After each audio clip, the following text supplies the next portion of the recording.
9.3 question number 1। Question क्या बोलता है? क्वेश्चन में एक घोड़ा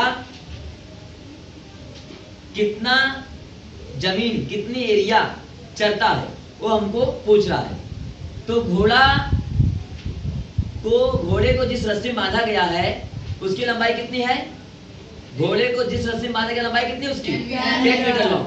तो मीन्स जो ओपी है वो 10 मीटर लॉन्ग है।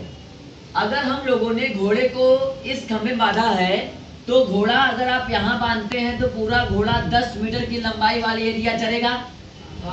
10 मीटर की लंबाई वाली एरिया पूरा घोड़ा चलेगा। अगर हम लोग घोड़े को यहाँ बांधते हैं तो घोड़ा मीन्स सबसे लास्ट में 10 मीटर पे चलना स्टार्ट करेगा। फिर पूरा घूमते घूमते एक राउंड बना देगा, मतलब एक वृत्त बना देगा। एक क्या बना देगा? एक वृत्त बना देगा। अगर हम लोगों को घोड़ा कितनी जमीन चरता है वो हमको निकालना है। तो जितना वृत्त की त्रिज्या रहेगी उस त्रिज्या के बराबर ही घोड़ा घूमेगा, और जो वृत्त का क्षेत्रफल रहेगा उस क्षेत्रफल के बराबर ही घोड़ा जमीन को चलेगा। तो सबसे पहले हम लोगों ने क्या किया? R बराबर रस्सी की लंबाई बराबर 10 मीटर। दत्त मतलब दिया है, इसलिए घोड़े द्वारा चरी गई जमीन का क्षेत्रफल बराबर, मतलब घोड़ा जितना जमीन चल रहा है उसका क्षेत्रफल बराबर पाई R का स्क्वायर। क्योंकि जो घोड़ा जो जमीन चल रहा है वो जमीन वृत्ताकार है।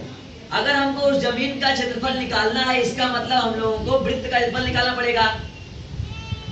पाई R स्क्वायर वृत्त का क्षेत्रफल हो गया। पाई का मान हम लोगों ने 3.14 रख दिया, गुणे R स्क्वायर मतलब 10 का स्क्वायर। पाई 3.14 10 का स्क्वायर मतलब 10 गुणे 10 दो बार। 3.14 गुणे 10 दामा 100। 3.14 गुणा जब 100 में करोगे, यहाँ पे 2 जीरो है, इस 2 जीरो से 0.2 अंक आगे भाग जाएगा, तो आएगा आंसर 314 मीटर स्क्वायर। अतः घोड़े द्वारा चरी गई जमीन का क्षेत्रफल बराबर 314 metre square. Understand everyone? Okay, very good. हाँ, स्मूथ।